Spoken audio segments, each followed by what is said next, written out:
Mm.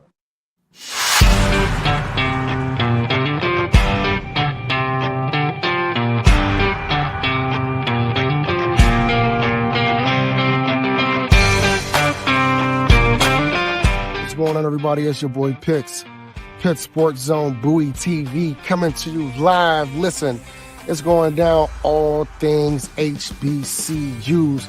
And who else better to start it off with them Bowie State Bulldogs? We coming to you, Bowie State Bulldogs, total access. We got the Morgan State Bears. Listen, all HBCUs information, all HBCU news, sporting events, updates. You get it live here with Pitt Sports Zone, Bowie TV, Comcast Channel 77, Verizon Channel 11 is going down. Don't you miss a beat. Listen, it's only the beginning because it's early still. And it's We're gonna be here all day. all day.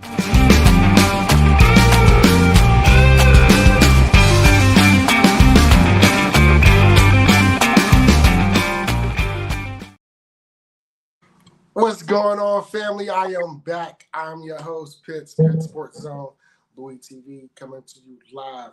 Once again, we got the Coach Powell, the great. I don't like when I say that, so I ain't gonna throw it out there. But listen, you got the best of the best when it comes to softball. The three-peat champions of Bowie State University. 2026 season is among us. Coach, how you doing today? I'm doing well tonight, man, Terrence. Thanks for having me, man, once again. I appreciate it.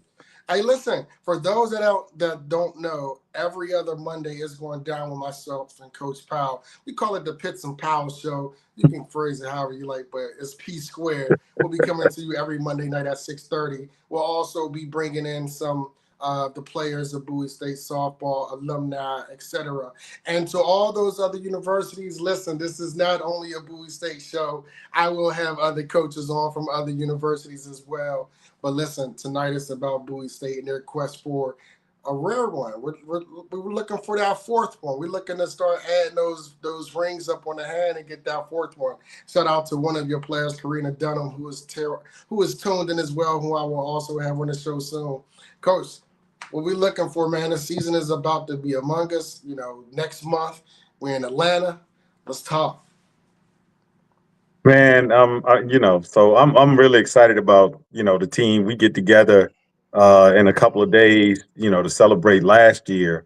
But, just to put an end to last year, we're going to celebrate and then we're going to get moving on Sunday and then start on Monday. So literally, like you said, the season is upon us, man. And I'm excited. I'm excited and nervous all at the same time. Just because we got a schedule ahead of us, but we got to get going first. One thing that I've admired is that, when it comes to, your softball team, regardless of the roster or the turnover within the team, the results, the expectation stays the same. That's something that we talked about, for a while. And this year, you only have one returning senior, which is Karina Dunham. Let's start off and let's just highlight and let's talk about her and the leadership that she brings and how your leadership amongst your returning players and matriculate the expectations down to the other players. Man, that is the lifeline of our success. Honestly, that is where it starts. And if we're talking specifically about, Coco Karina, I'll call her Dunham, but her nickname is Coco. So we're talking about, somebody that actually is the leadoff. Like when I talk about a leadoff, she's the leadoff, but that means so much to what we do. You know what I mean? Her tenacity, her ability to be able to get on base often is huge for us. And the other thing too is a lot of players, when they get on base, they're looking to get to the next base. But Dunham literally is looking to get to home from first. Wherever she is on the base, she's always looking to get not just to the next base, but she's looking to get to home. So with that kind of, and she, being a senior, being in the program for 3 years, they progress into being the leaders. That's my goal. Every time you come in as a sophomore, as a freshman, by the time you're a junior and senior, I want you to lead this team. You know what I mean? And I tell them that personally. It's their time.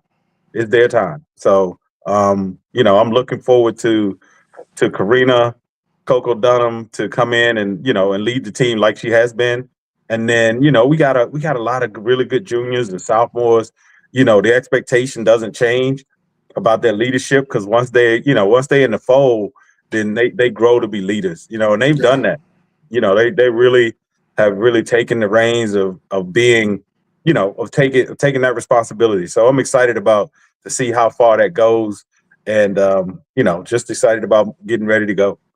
Before we jump into 2026, let's stop and let's recap. 2025, once again, three-peat champions. You have the ring ceremony coming up. You can just briefly talk about that and the expectations.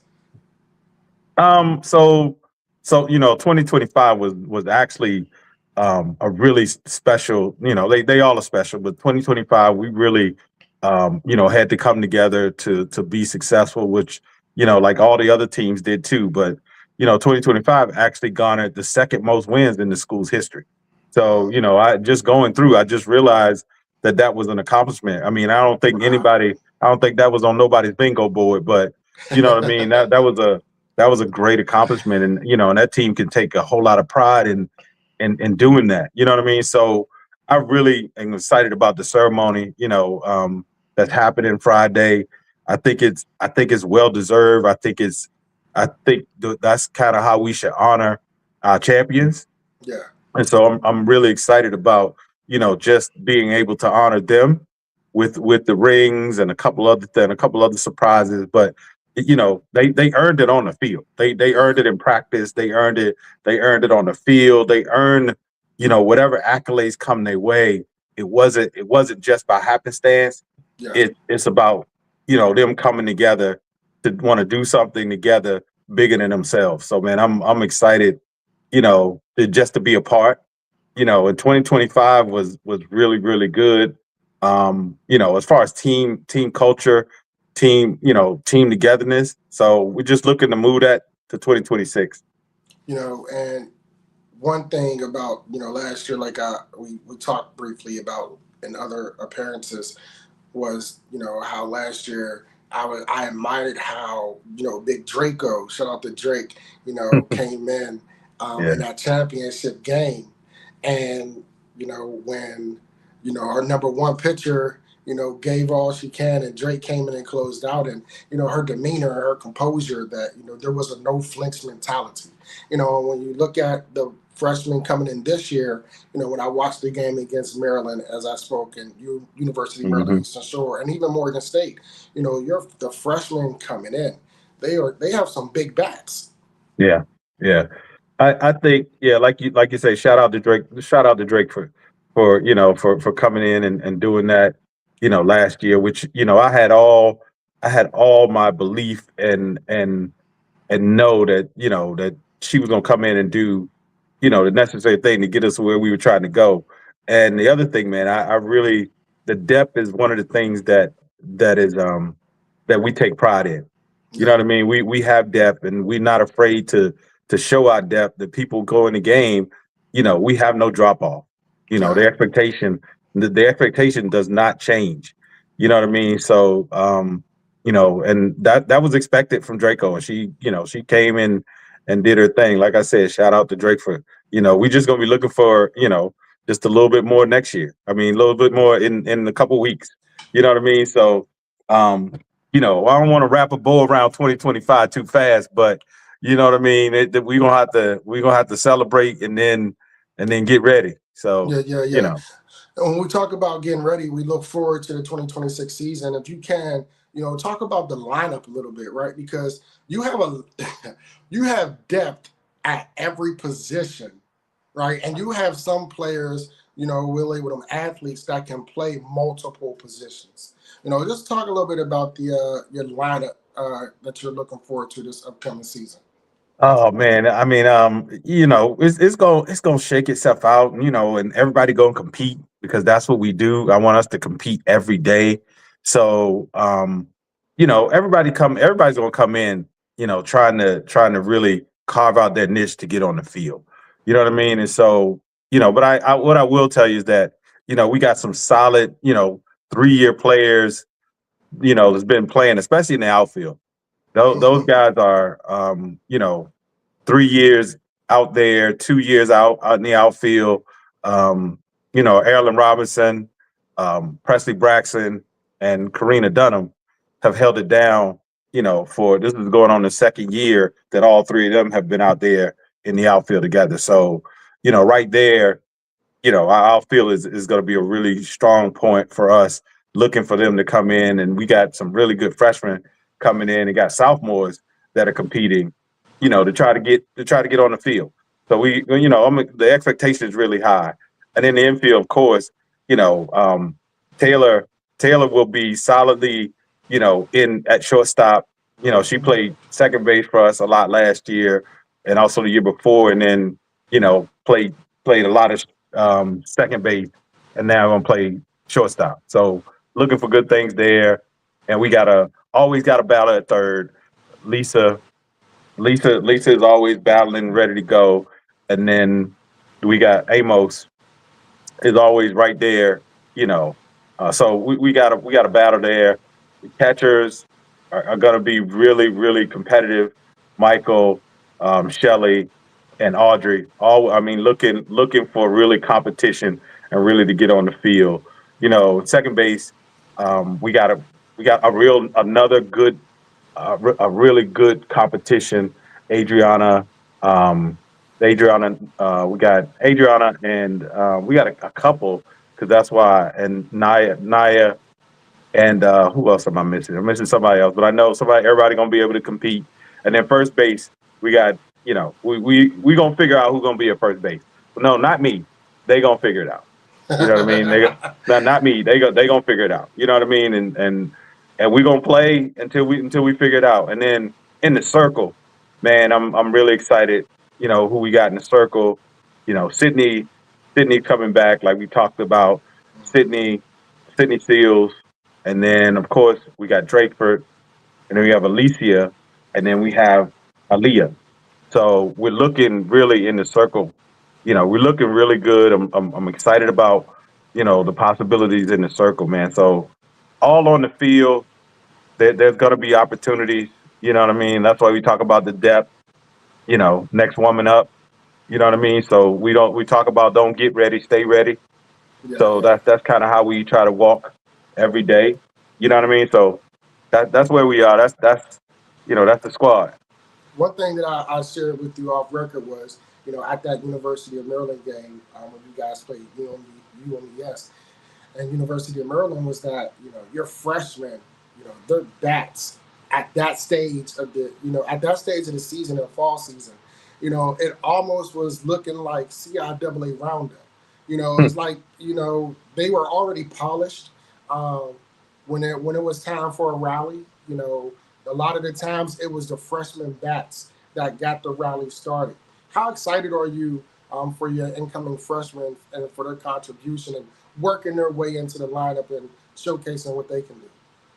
Yeah, I think the freshmen, I think they're going to be contributors. You know what I mean? That's kind of the way I look at it. I look at them to come in and establish their role, whatever that is. You know what I mean? I look for them to come in and like I always say, if they bring the determination, what we do as coaches bring the opportunity. Mm.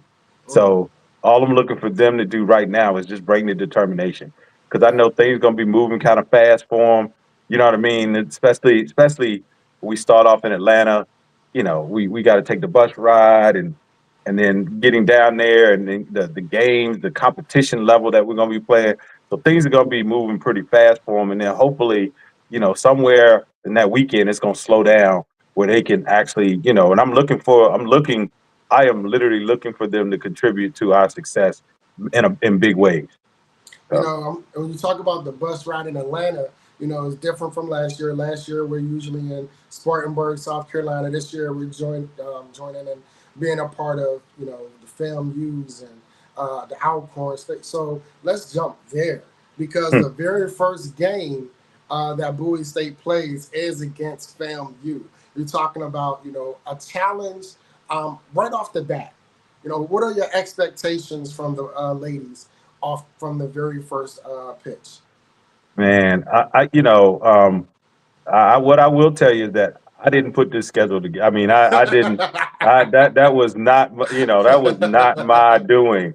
I just said we would play in the D1, but I had no idea that they would give us FAMU. I mean, I think if you look at all the other schedules, I think we got the hardest schedule, but I think that's because we got we got a really good team. You know what I mean? Yeah. And I think and I'll be totally honest with you. As far as HBCU softball goes, or softball in general, FAMU is at the top. Yeah. You know what I mean? They're one of the better teams, not only in HBCU lore, but in softball all over. Because they play a lot of D1s. They play FIU. They play Florida State. They play. You know what I mean? They play top level and compete. Yeah. In the top level. So for us to come in, and I'm just looking for us to compete. Like I always say, we are my team is, and I truly believe this.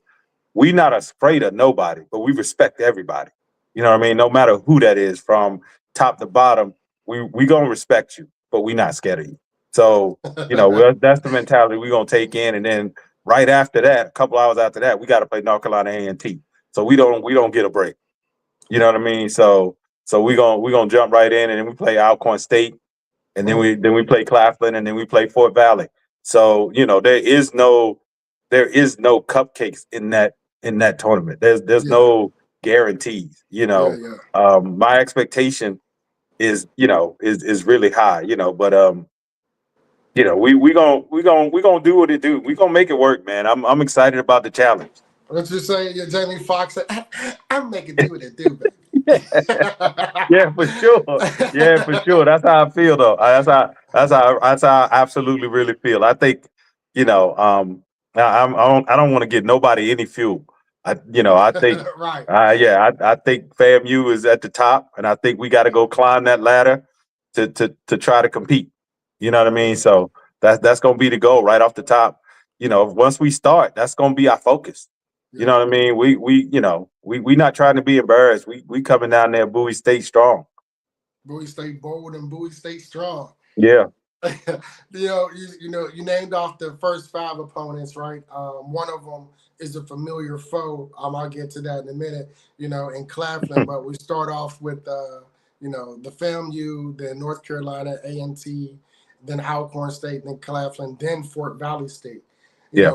Looking at the measure of that lineup, and you're talking about 4 D1 schools, right?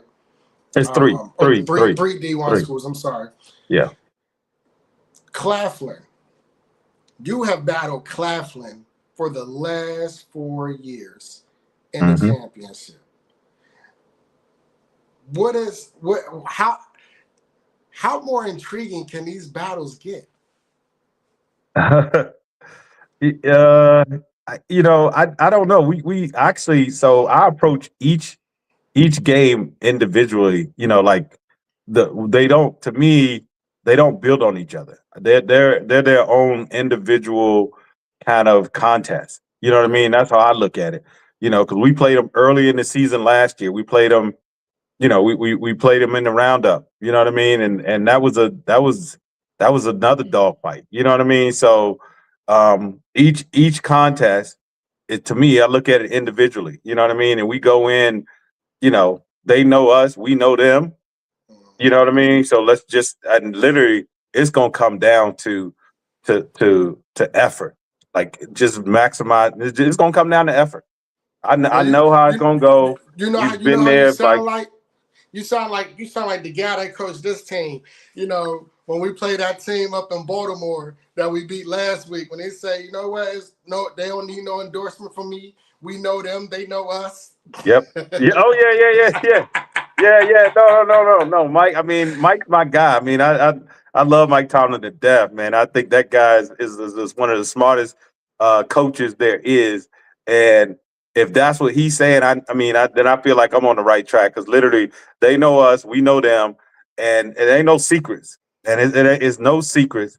It's just come down to just not even who wants it more. It's about who put in the work. What kind of effort did you show in practice before, the weeks before, the months before? That's what comes out in the game, not the game. The game got to be played, but what did you do, 6 weeks before you played Clapton? Were did we put enough work in or did we not? That's what it comes down to.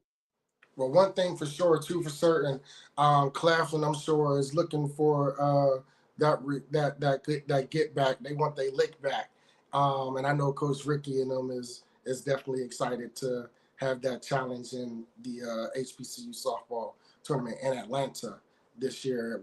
And that's less than almost a month away. It is. It's actually. I was looking at the ticker earlier Wow, today, and it gave me the exact kind of how many days, and I'm gonna look it up right now. it's 31 days 32, out. 31, 32 We're days 30. out. Yeah, we're 31 days out. Yeah, so 31 I'm looking. days, 17 hours, 3 minutes, and 20 seconds to be exact. Coach clocked it. Nah, man. So listen, women's softball. If we can, before we go, just highlight the importance of women's softball, the competition of women's softball, and how it seems now is getting the exposure that it deserves. But it's so much more when it comes to women's softball. The competitive nature is crazy. It's out this roof. Yeah, I think it's starting to get some of the recognition that it deserves. I'm a huge advocate for women's softball.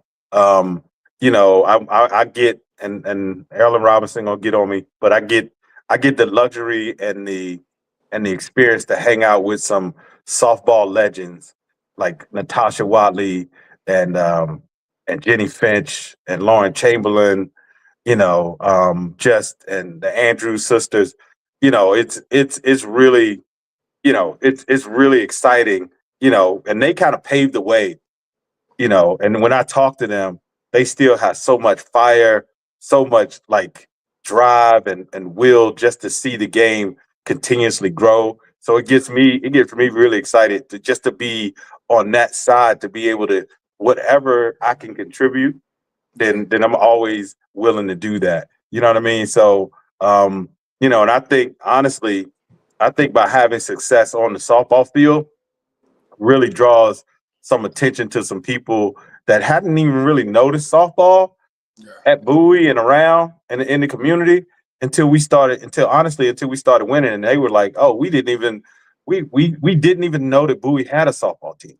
So for to go from not even knowing that we have a softball team to them coming to the games and attending the games, and then actually somebody actually wanted to sponsor. We got sponsors from that kind of stuff. So I'm really excited to see how far. Well, we know that the sky's the limit with this sport because it's so fast, it's so competitive.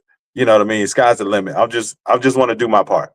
Yeah, and I'm definitely go with that, man. And shout out to Tiana, the Dell State. I interviewed her for my Women in Sports segment. And again, we're talking about women when we talk about the softball team. And I'm looking forward to really pushing my Women in Sports series along as you and I have these conversations. Because listen, nothing more, nothing better than to give these ladies the attention, the exposure that they've earned and deserve. So, listen, man, this is the first every other Monday is going down. P Square, Pitts and Powell. We're talking Bowie State softball. Like I said, other universities. This is an open invitation for softball coaches as well to highlight your team and give the exposure for your universities as well. But right now, Coach, it's Bowie State, Bowie Bowl. And listen, man, I can't let this day be remiss because shout out to Tiana because Tiana's a Denver Broncos fan. And I'm going to be honest, I'm a little happy that we don't got to go and play Denver. I'm going to be quite honest. I'm very happy that, I'm just speaking it into existence. It's not cockiness, it's confidence, speaking into existence, that my Steelers take care of business tonight. And we Yeah. go ahead and we play Buffalo back home in Pittsburgh. And then we go ahead and see Denver in that AFC championship in the Mile High. I'm just saying, I'm just speaking into existence. I don't want no problems from Tiana, but listen, Steelers, Broncos, AFC championship, that's what I see. But, Coach, I appreciate you, man. I hear you speaking it into existence, man. I hear you. I hear you. Hey, man, listen, you know what? I got to do it. Shout out to Duquesne Dukes. You know, that's Pittsburgh. That's 412 tuning in right there in the chat. So I know them terrible. Matter of fact, I know them terrible tackles is waving and going crazy. I knew you had it close. I knew it wasn't far. I knew it wasn't far. But listen, man, it's going down. Bowie State Bowl. We talking Bowie State softball. Doesn't get any better than that. We talking the 3-peat champions, Coach Powell. They are looking to chase their 4th consecutive championship this year. Listen, we're going to get to it. We got the Atlanta HBCU tournament coming up. We jump right into that good old home play. So, Coach, I appreciate you. We'll tune in the week, not this next week, but the following week. Yes, sir. Me and you, 6:30. Yeah, man. Another Monday. Yep, I'll be here. And listen, man, y'all know what it is. It's your boy Pitts, Pitt Sports Zone, Bowie TV, bringing you all HBCU content. In addition to the HBCU coverage that I'll provide you guys from Atlanta, I'll also, the very following week, I'll be in New Orleans for the HBCU Legacy Bowl to bring you that content as well as the athletes get that opportunity to show their talents, show their value, show their worth in front of all of those NFL scouts, execs, GMs, and coaches. Coach, appreciate you, my guy. Hey, go Bulldogs. Hey, go Bulldogs. Go Steelers.